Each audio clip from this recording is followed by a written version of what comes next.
Olá pessoal, sejam todos muito bem-vindos, muito bem-vindas à nossa live do Que Concursos para o Tribunal de Justiça de Minas Gerais. Eu sou o professor Ferdinando Escremin e é uma alegria ter vocês aqui comigo, tá bom? Pessoal, antes de começar a nossa live, alguns recados. Não deixe de participar do nosso grande evento no dia 26 de junho, às 10 horas, uma segunda-feira, né? No YouTube do quê? Muita coisa legal, muita novidade, sorteio de prêmios e o início da sua preparação garantida, não é verdade? Então, olha, esse evento tem sido preparado com muito carinho por toda a equipe e você é meu convidado, minha convidada. Tá certo? Caso você tenha alguma dúvida relacionada às perguntas desta live, o professor fica à disposição lá no Instagram, no @prof_Ferdinando Escremin. Aqui nós vamos tratar das questões cobradas no último certame do TJ de Minas para carreiras diversas e também o professor vai mostrar o fundamento das questões, o fundamento legal, vai fazer um trabalho de revisão de conceitos, algo que vai lhe ajudar não só a se preparar para o TJ de Minas, mas também para a sua carreira, para outros concursos, tá bem? A gente fala que conhecimento nunca é demais, não é mesmo? Então vamos lá? Aula na tela, nós temos a primeira questão. Lembrando, concurso recente, né, 2022, a banca IBFC não é uma banca tão conhecida, mas que cobra letra de lei. Cobra letra de lei, que as questões não são tão difíceis não, tá bom? E aí, cobrando legislação estadual, gente, isso é importante. Se você vai fazer um concurso, por exemplo, para Minas Gerais, é importante que você estude o estatuto, né? E aí eu trago, por exemplo, aqui a lei 869 de 52, que é o Estatuto dos Funcionários Públicos Civis de Minas Gerais. Aí você tem as duas opções aqui, o texto atualizado e o texto original. É óbvio que você vai clicar no texto atualizado, né? Porque nós temos várias leis, leis de 1990, lei de 2012, lei de 2020, e que fazem alterações a esse texto, né? E também lei complementar número 30, 34, 59, 85, você tem várias leis complementares e vários conceitos, tá bom? Então não basta apenas ler esse diploma, mas sim, eu citaria aqui instruções normativas da CEPLAG, decretos e resoluções que dizem respeito ao serviço público. Aqui vem as regras gerais, ó, quem pode ser provido em cargo público, depois a forma de nomeação, né, a questão dos concursos, né, da documentação que tem que ser apresentada, tudo isso, pessoal, está no estatuto. Né? Estágio probatório, o que é avaliado no estágio probatório. Os estatutos são semelhantes, mas não são iguais. Né? Semelhança não significa que sejam exatamente os mesmos. Então, sempre há detalhes que são cobrados nessas provas. E aqui, a questão era sobre exame médico pré-admissional. Diz a questão que alguns profissionais estarão obrigados a realizar novo exame médico pré-admissional e pede o VOF, o verdadeiro ou falso. Então, vamos lá. Servidor que for nomeado em concurso público, ele vai passar por novo exame médico pré-admissional. Ah, professor, mas por que a palavra novo? Se você olhar lá nos comentários dos alunos do quê, da nossa comunidade, isso é questionado. Né? Tem lá os comentários, são públicos, né? E um aluno lá questiona, o que pegou nessa pergunta é a palavra novo. Mas pensa assim, pensa que durante o concurso tem a fase de exames. Tem a fase de exames. Você vai lá, faz e tal, passa pelo médico, etc. Aí às vezes demora para sair a nomeação. Quando sai a nomeação, você precisa fazer um novo exame médico? Sim, a legislação mineira exige. Então, o candidato que for aprovado, que for nomeado em concurso público, antes de tomar posse, ele vai ser submetido a um novo exame médico pré-admissional. O que é um pouco óbvio, né, pessoal? Isso é um pouco óbvio. Aconteceu comigo, por exemplo, em vários concursos. No concurso de delegado de Mato Grosso, tinha uma fase de exames físicos e mentais. E depois demorou para sair a nomeação, etc. Nesse intervalo, coisas podem acontecer. Pode ser que o candidato fique doente, pode ser que desenvolva um problema de saúde. Então é normal a administração exigir um novo exame médico pré-admissional, que vai levar em consideração tudo que você já fez, mas que poderá ali verificar outras questões, né? Questões complementares. Então, a primeira aí é verdadeira. E sabendo que a primeira é verdadeira, até para uma questão lógica, a gente já vai eliminando. O que eu vou eliminar? Vou eliminar a letra C, que coloca como F a primeira aqui, tá bom? Então, já me ajudou agora. De 5, eu estou entre 4 alternativas. Vamos lá. Não resolveu, mas ajudou, né?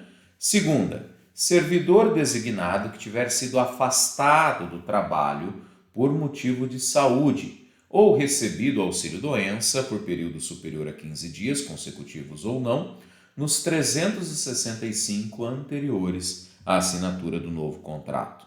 Gente, se o servidor designado é afastado por mais de 15 dias, quando ele quer voltar, é natural que ele passe pelo médico novamente, não é?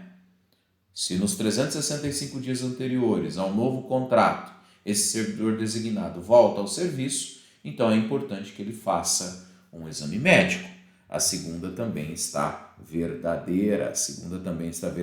E aí eliminamos a letra A. Ficamos agora entre 3. Então olha só, assim vai seguindo a nossa questão. Verdadeiro, verdadeiro. A terceira.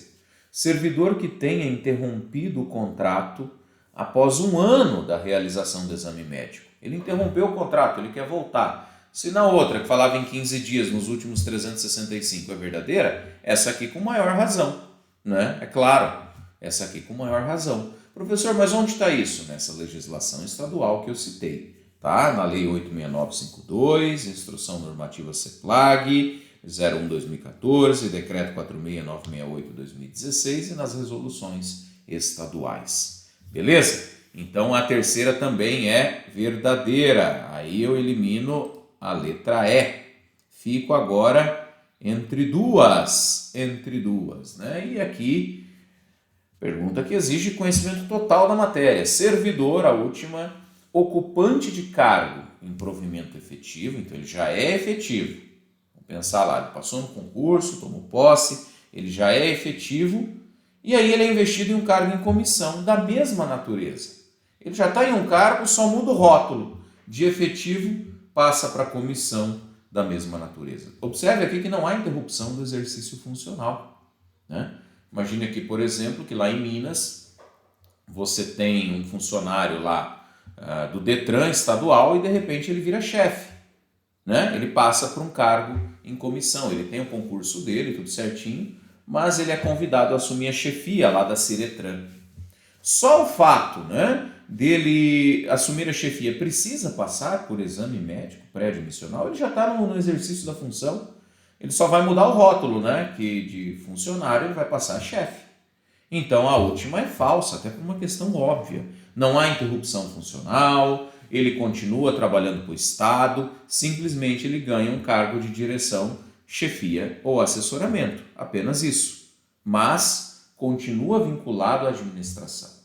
O patrão é o mesmo, como a gente brinca, o cofre que paga é o mesmo, a carreira está ali, é mesma natureza, os cargos são de mesma natureza, então não faz sentido, não tem por que submeter esse servidor a um novo exame admissional. Portanto, ali a última é falsa, né, pessoal? É falsa, e aí sobrou a letra D de dado, todas verdadeiras, as 3 primeiras e a última falsa. Beleza? Então esse é o gabarito. Professor, de onde o senhor tirou essa questão?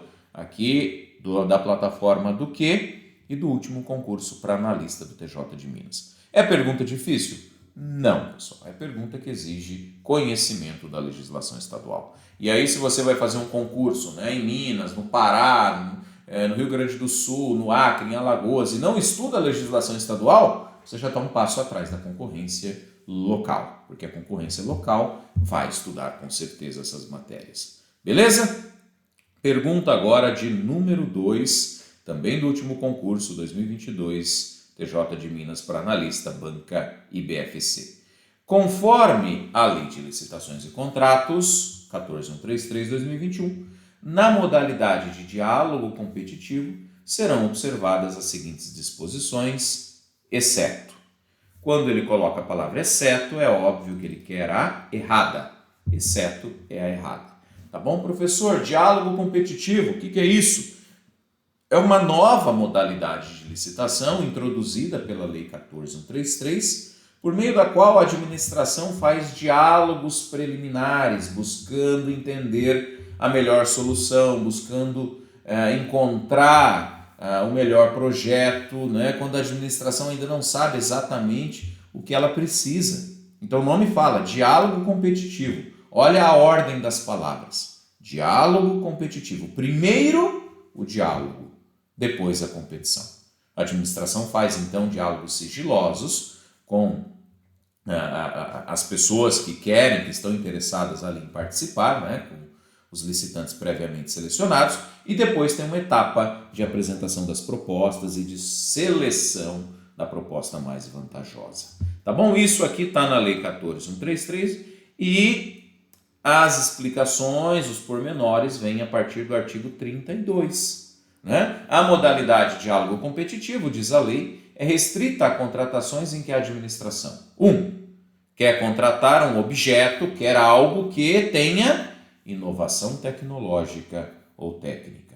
Em provas de outros concursos, trouxeram casos de TI, né, de tecnologia da informação, por exemplo, uma solução de informática, uma solução de um sistema para a administração resolver um problema de software dela, resolver um problema lógico, um problema de TI. Então, inovação técnica ou tecnológica diz respeito ao diálogo competitivo.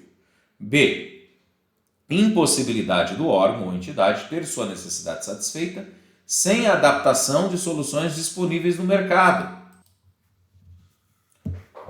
E impossibilidade das especificações técnicas serem definidas com precisão suficiente. Ou seja, nós temos aí hipóteses em que a administração ainda não sabe exatamente o que ela precisa, em que a administração precisa do apoio desses diálogos para firmar sua decisão. Sabe quando você tem uma decisão muito difícil a tomar na vida, né?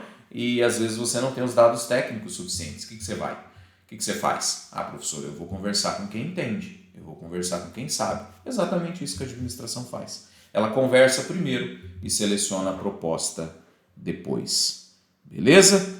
Ainda, né, quando ela precisa, diz a lei, encontrar a solução técnica mais adequada, né, e precisa ainda verificar requisitos técnicos, estrutura jurídica ou financeira. Tudo isso diz respeito ao diálogo competitivo. Modalidade licitatória nova, na qual serão observadas as seguintes disposições. Aqui é importante. Olha o decoreba. Prazo. Prazo você tem que saber, gente. Prazo sempre é cobrado. Ai, professor, mas é chato. Ai, professor, mas é muito prazo no direito. Eu sei de tudo isso, gente. Ó, hashtag tamo junto, tá? O professor fez concursos numa época, passou em vários concursos e depois de ser juiz voltou a estudar de novo e passou de novo. Então eu sei que é terrível essa questão da decoreba, mas a experiência revela que números são sempre lembrados. Então, olha aqui. A administração apresentará, por ocasião do edital, suas necessidades e exigências já definidas. A administração vai dizer, olha, eu preciso disso, eu estou buscando exatamente isso. Tá, e aí o prazo? Prazo mínimo de 25 dias úteis. Até essa palavrinha é importante. 25 dias úteis para a manifestação de interesse, né? Para que os interessados digam, não, eu tenho interesse em participar. Tá bom? Então, prazo mínimo de 25 dias úteis. Aí os critérios, informações, né? A administração não poderá revelar a outros licitantes as soluções e propostas ou as informações sigilosas comunicadas por sem que ele concorde. Óbvio, né? Eu comentei com vocês que essa primeira fase de diálogo, ela é sigilosa, né? Sigilosa. Eu lembro até aqui de uma brincadeira, né? Óbvio, daquela mocinha que está selecionando ali os interessados nela, né? E ela mantém os diálogos sigilosos, né? Ela conversa com um, conversa com o outro, vê qual que é o rapaz mais interessante e tal. Fazendo um paralelo com essa brincadeira, aqui na administração pública é desse jeito. Se o licitante não concordar, a administração não pode contar para o outro o que ela conversou com ele. Exige fidúcia, exige fidelidade, né? Como num relacionamento exige confiança. Tudo bem? As reuniões serão registradas em ata, serão gravadas em áudio e vídeo, né? O edital pode prever fases sucessivas, claro, normal. E aí, a administração deverá, quando concluir os diálogos, juntar aos autos os registros e gravações desse diálogo e iniciar, então, a segunda fase, que é a fase competitiva. Lembra? Diálogo competitivo. Terminou o diálogo, vamos para a competição. E aí é divulgado um edital, não é? Com prazo não inferior a 60 dias úteis para todos os licitantes apresentarem suas propostas. Então, observe os dois prazos, né? Aquele prazo inicial de 25 dias úteis, está aqui, para manifestar interesse. Eu tenho interesse em participar. Depois que terminou os diálogos, que vamos, né, para o finalmente, 60 dias úteis para os licitantes selecionados apresentarem suas propostas. Tá bom? Lembrando que a comissão será comissão de licitação, comissão de contratação, como diz a lei, será composta de pelo menos 3 servidores efetivos ou empregados do quadro permanente. E é admitida a contratação de profissionais para assessoramento técnico. Tá bom? Então, a comissão de contratação tem que ter pelo menos, é o mínimo, 3 servidores efetivos ou empregados do quadro permanente, e a administração pode contratar profissionais técnicos, né? Porque às vezes a solução é tão assim específica, tecnológica, que não tem ninguém que entende ali daquele assunto, né? Então é possível contratar profissionais para assessorar a comissão. Beleza? Joia. E aí esses profissionais assinam um termo de confidencialidade e não podem, né, exercer atividades que conflitem os interesses. Vamos pensar assim, que ele está trabalhando, né, esse funcionário, ou melhor, esse profissional de assessoramento, está trabalhando para a empresa que está concorrendo e quer assessorar a administração. Não dá, tem conflito de interesses. Tudo bem? Dito isso, então, nós vamos achar a errada. Bom, a divulgação de informações de modo discriminatório que possa implicar vantagem para algum licitante é vedada, é proibida. Óbvio, né, gente? Óbvio. Se eu vou divulgar informações de modo discriminatório, veja, isso já soa ilegal. Ainda mais quando implica vantagem, né? Estou puxando a sardinha para um dos licitantes. Isso é vedado, é proibido, será vedada. Claro, será vedada. Ele quer a errada. Essa está certa, então elimino a letra A. B. A administração apresentará, por ocasião da divulgação do edital, suas necessidades e as exigências já definidas, lá naquela primeira etapa, e estabelecerá um prazo mínimo de 30 dias úteis para manifestar interesse em participar da licitação. Aqui não é já a apresentação da proposta final, né? Aqui é o prazo para manifestar interesse. E qual é o prazo para manifestar interesse, pessoal? Está aqui, ó. Prazo mínimo de 25 dias úteis para manifestação de interesse na licitação. 25 dias úteis. E aí ele fala 30 dias úteis. Está errado. Ele quer a errada, então essa é a letra B. Tá bom? E as demais alternativas são letra de lei. Tá bom? O edital pode prever fases sucessivas, falamos disso. A fase de diálogo poderá ser mantida até que a administração identifique a solução, óbvio, né? Enquanto não identificou a solução, não termina o diálogo, continua conversando. E os critérios para pré-seleção deverão ser previstos no edital e serão admitidos todos os que preencherem os requisitos objetivos. Óbvio, né? Todo mundo que preencher os requisitos e quiser participar, venha, é bem-vindo. A errada está aqui justamente no prazo, que na lei é de 25 dias úteis nesse caso, e a questão cobrou 30. Por isso que eu falo, prazo cai na prova. Prazo sempre cai na prova. Beleza? Vamos para a questão de número 3, agora tratando da lei de improbidade administrativa, da lei 8429. E aí vem falando do primeiro item do pedido de indisponibilidade de bens. Então vamos lá. Você fica sabendo ali, enquanto Ministério Público ou pessoa jurídica interessada, que o réu está vendendo os bens, que ele está ali querendo escapar à responsabilidade. Né? E aí, eu posso pedir o congelamento, o bloqueio desses bens, né? O bloqueio cautelar, a chamada indisponibilidade? Posso pedir que esses bens sejam congelados? É claro que sim. Do contrário, não haverá o chamado resultado útil do processo. É o tal do ganha, mas não leva, né? Se o réu vende tudo e depois não tem um pardal para dar água, não adianta nada uma condenação severa em improbidade, né? Logo diz a questão, o pedido de improbidade poderá ser formulado em caráter antecedente ou incidente, antes ou durante o processo. Antecedente, antes do processo. Incidente, que incide, que ocorre durante o processo. E apenas será deferido mediante a demonstração, no caso concreto, de perigo de dano irreparável ou risco ao resultado útil do processo. É o que eu falei, né? Preciso demonstrar que o réu está dilapidando o patrimônio ou que há um risco de que ele o faça, né? E que o juiz, evidentemente, deve se convencer da probabilidade da ocorrência dos atos descritos na inicial. O juiz tem que olhar ali e falar, isso aqui parece errado mesmo. De acordo com o que está escrito, se o que está escrito aqui for provado, teoria da asserção, se o que está escrito aqui for provado, de fato há improbidade. E aí fala do prazo de oitiva do réu, porque em regra o réu é ouvido. Professor, é assim mesmo? Eu pergunto para o réu o que ele acha de congelar os bens dele? Pois é, gente, como regra é o que está na lei.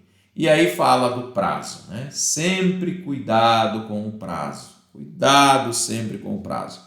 Aí fala 10 dias. Vamos ver na lei? Artigo 16, que fala da indisponibilidade, e o parágrafo 3º do artigo 16, que fala do prazo. A questão repete o artigo e só muda o prazo. Olha aqui, ó. A lei fala após a oitiva do réu em 5 dias. E a questão, você lembra? 10. Então tá errado. Não é verdade? Por quê? Pelo prazo, que é de 5 dias. E aqui fala 10 dias. Então a número 1 está errada pelo prazo, lembra? Prazo cai na prova. Então estão corretas. A 1 não, né? A 1 não está correta de jeito nenhum. A 1 não e a 1 não.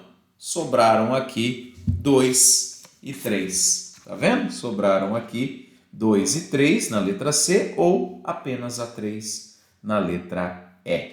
Então, a dúvida agora diz respeito a 2, se a 2 está certa ou não. Tá? Vejam que eu já eliminei 3 alternativas e por mais que eu eventualmente não saiba todo o conteúdo, de 5 eu fiquei entre 2. Então a minha chance de êxito agora é de 50%. Já melhorou bem, né? Melhorou bem para mim. Vamos lá então? 2. O Ministério Público poderá, conforme as circunstâncias do caso, celebrar acordo de não persecução civil, no sentido de obter, dentre outros resultados, o integral ressarcimento do dano. Para fins de apuração do valor do dano a ser ressarcido, deverá ser realizada a oitiva do Tribunal de Contas, que se manifestará com indicação dos parâmetros utilizados no prazo de 60 dias. Bom, primeira questão, eu tenho que olhar o prazo. Professor, sempre o prazo, né? Sempre. Principalmente essa banca, a IBFC, ela gosta muito de prazos e gosta de derrubar a galera nele. Você já percebeu, né? Você é inteligente, você é esperto, esperta, já sacou isso aqui. Então eu tenho que olhar esse prazo. Além disso, o que essa questão traz?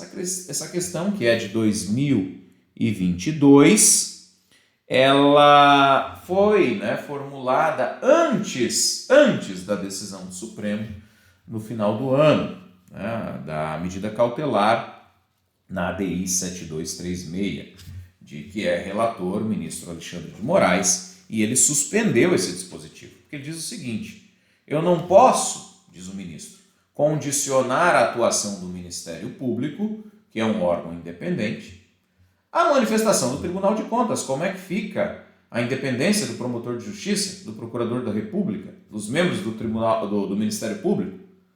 Isso está errado. Então, segundo o ministro, esse artigo ele é inconstitucional e suspendeu, então está suspensa a sua eficácia.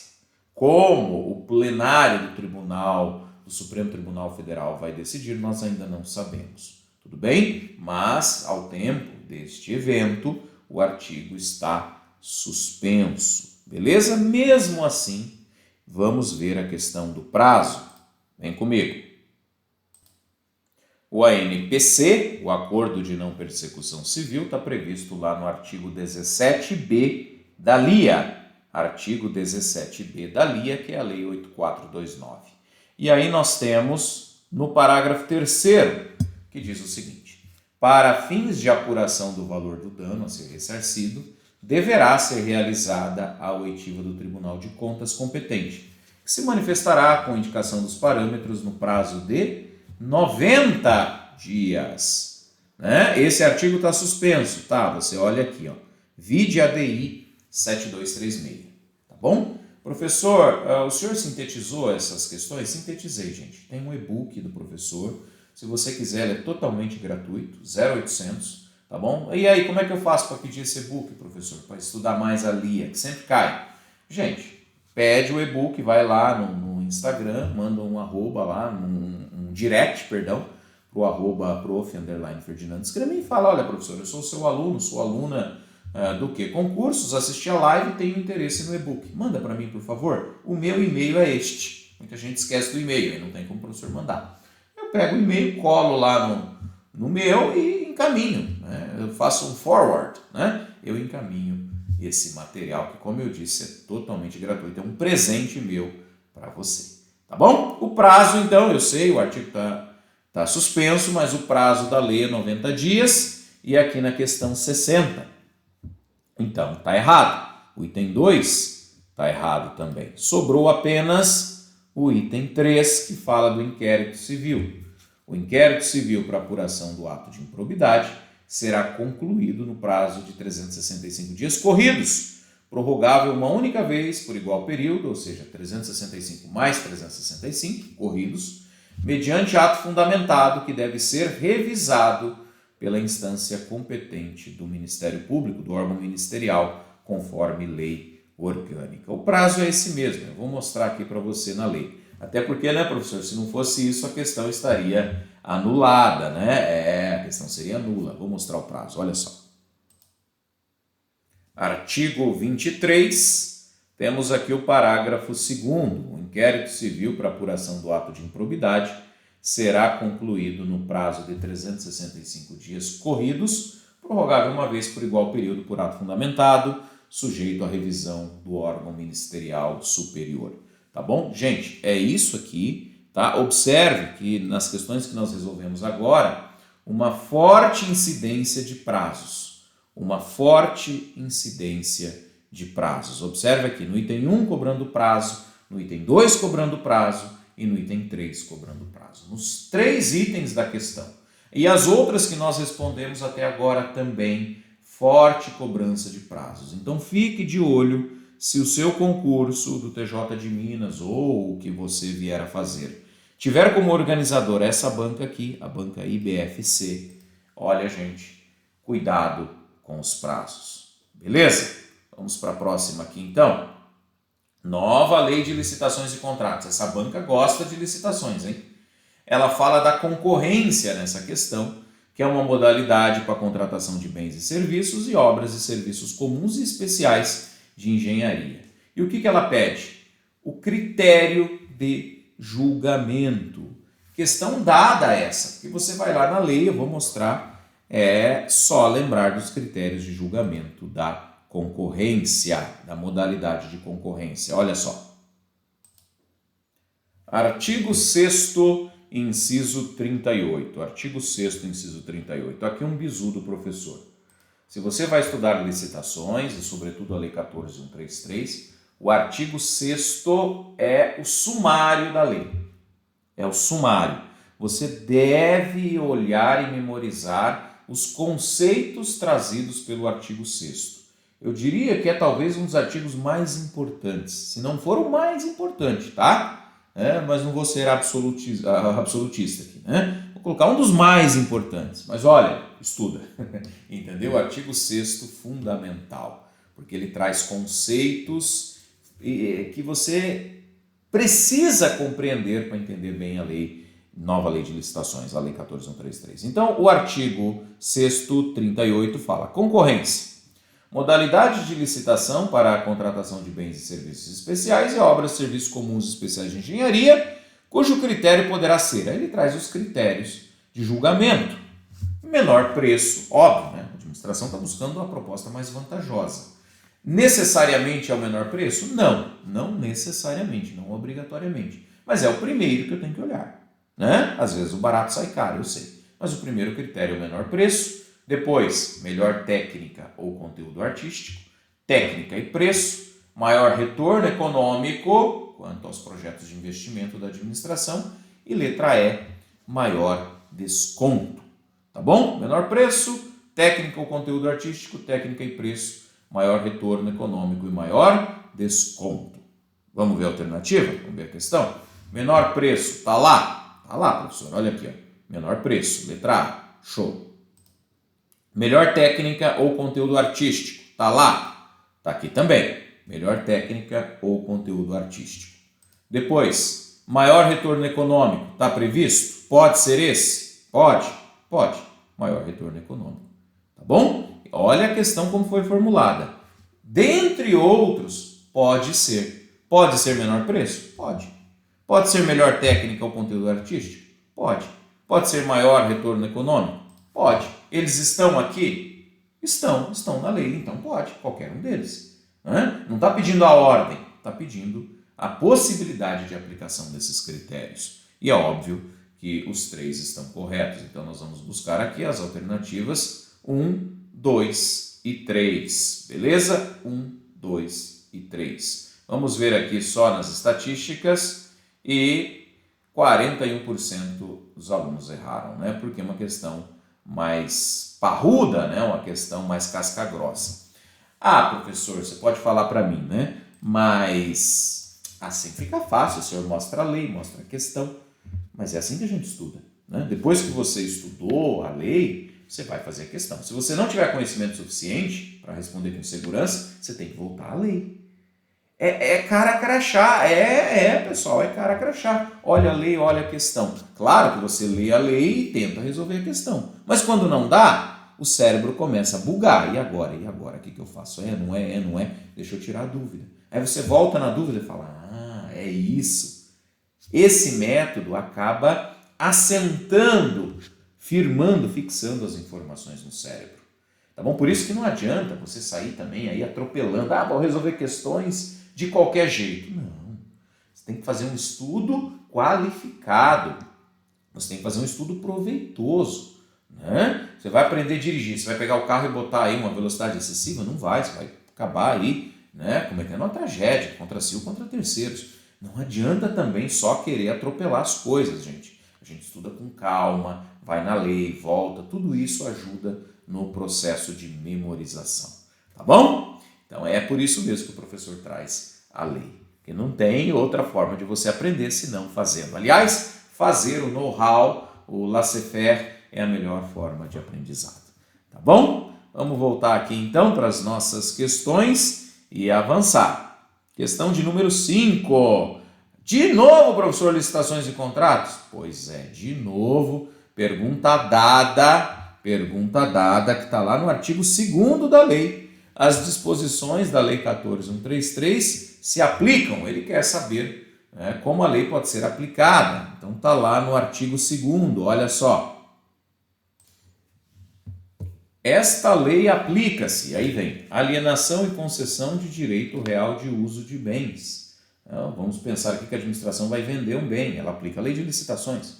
Vai comprar, óbvio, inclusive por encomenda, tudo bem, mas vai aplicar a lei de licitações. Vai locar um bem, também se aplica a lei de licitações. Quanto à concessão e permissão de uso de bens públicos, também, né? Concessão e permissão de uso. Vai lá conceder o uso de um bem público, ou vai permitir, tem que licitar. Prestação de serviços, também, obras e serviços de arquitetura e engenharia, contratações de TI, tudo isso é objeto, né, todas essas hipóteses são objeto de incidência da lei de licitações. Então, quando você vê uma lei, e você vai estudar essa lei, e ela começa, essa lei se aplica, cuidado que isso chama a atenção das bancas. Por quê? Porque ela delimita o objeto. Tanto o artigo 2º aqui, que fala das hipóteses de aplicação, quanto o artigo 3º também. O que é o artigo 3º? Regras de exclusão. Não se subordinam à lei. Essa lei não vai se aplicar a essas hipóteses. Tá bom? Então, quando se aplica, quando não se aplica a lei, as bancas gostam de saber. Vamos voltar aqui. Alienação e concessão de direito real de uso de bens. Está lá. Está lá. É a primeira hipótese, é o inciso 1 do artigo 2º. Compra, inclusive por encomenda, está aqui no inciso 2. E aí, concessão e permissão de uso de bens públicos, é o item 4. Tá bom? Ela evidentemente pulou um aqui para não ficar tanto na sequência, né? 1, 2 e 4, tá aí. E mais uma vez, as 3 estão corretas. Para que isso? Para testar o emocional do candidato, para ver se realmente ele sabe, né? Porque aqui é 880. Se ele não souber 100% a matéria, dificilmente ele acerta a questão. Então, 1, 2 e 3, parabéns, você acertou. Vamos ver as estatísticas. Aqui, 25% apenas erraram, né? Para uma questão mais simples. Porém, está no começo da lei. Às vezes a pessoa começa a estudar a lei e para no meio da lei. Não adianta, tá, gente? Porque, para variar, mais uma agora para o oficial judiciário, caiu de novo lei de licitações. Né? Ô, lei que o povo gosta de cobrar, lei difícil, né, gente? É lei cascuda, então as bancas cobram. E a questão diz respeito à execução por terceiros de atividades materiais acessórias, instrumentais ou complementares aos assuntos que constituam a área de competência legal, vedado à administração ou aos seus agentes na contratação de serviço terceirizado. Então, a questão aqui ela começa bem complexa. Nossa, gente, quanta palavra difícil aqui, né? Objeto de execução por terceiros, atividades materiais acessórias. Gente, sabe o que é isso? Em uma palavra ou em uma expressão, serviço terceirizado. Ai, professor, sério? Sério, gente. Tudo isso aqui está relacionado a serviço terceirizado. Então, vamos lá. O professor trabalha no fórum, né? Vocês sabem, e alguns de vocês pelo menos sabem, o professor é servidor público, etc. E lá a gente tem o serviço terceirizado de copa e limpeza. Então, o serviço de copeira e o serviço de faxina do fórum de limpeza é terceirizado.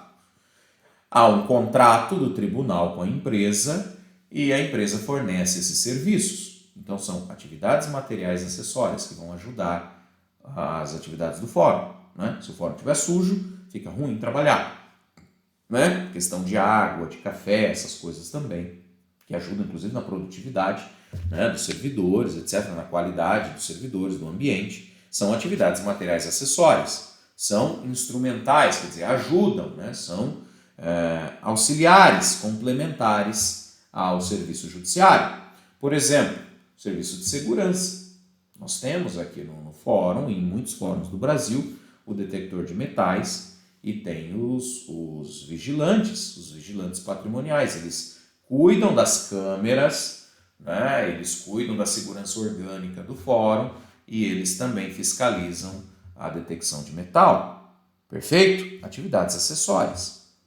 Serviço terceirizado.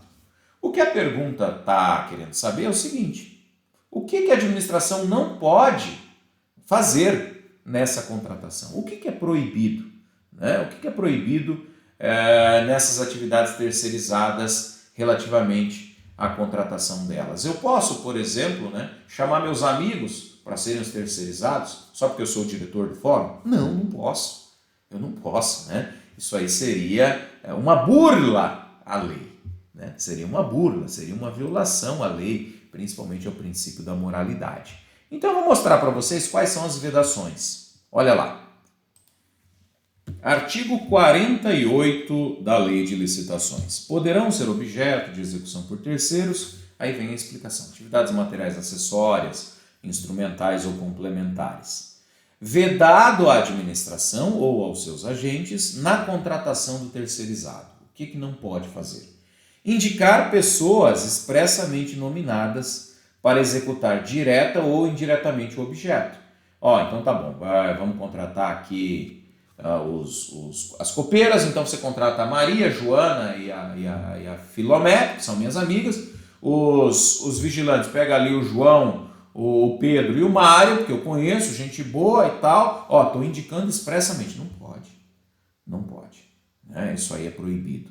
Fixar salário inferior ao definido em lei ou ato normativo. Óbvio que não pode, você não vai poder pagar menos que o salário mínimo. Não vai poder pagar menos do que o que está no ato normativo. Estabelecer vínculo de subordinação com o funcionário da empresa. Não há, viu, gente? Não há. Elas, as copeiras, as faxineiras, os vigilantes estão subordinados à empresa. Se você tiver alguma reclamação, você, enquanto ali fiscal do contrato, você tem que se reportar à empresa, reclama para a empresa reclama com eles. Não há subordinação direta. Ah, professor, mas isso na prática é meio complicado, né? Sim, porque acaba tendo diálogo, né? Olha, verifica isso aqui e tal, mas não há vínculo de subordinação, tá bom? O empregado terceirizado, o terceirizado é subordinado à empresa contratada.